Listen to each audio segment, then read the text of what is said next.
morning. So this is Friday. Today is Friday, and then since wala po akong load, so nag-video na lang po tayo. So po sinakyan ko. Parang train. Hindi, actually para siyang talaga train siya. Yung na maliit na bus. Alam mo yun. So this one. Dito ako sa roof. Ito, yan. Yung nakita nyo, puti na sasakyan.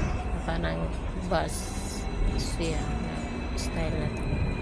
Yan yung sinasakyan ko ngayon. So,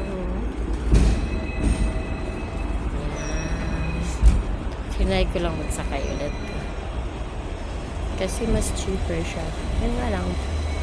Hindi siya mabilis tumating. Daming tao. Kunti pa lang yan. Wala pa yan sa isang building ng mga tao.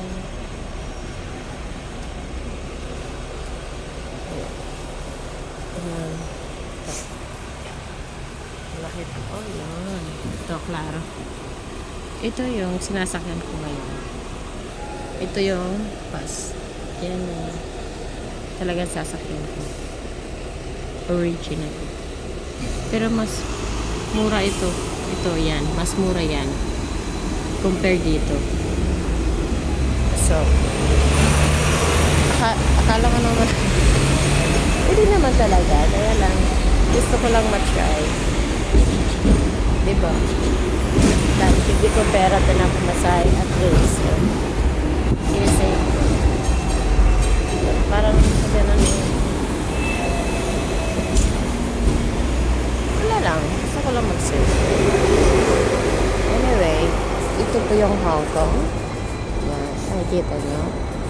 Around almost 8 o'clock in the morning. So busy po talaga yan. Kasi lahat nagtatrabaho, lahat nag-aaral. At lahat po ng mga nagtatrabaho kagaya ko. Siyempre naghahatid ng mga bata.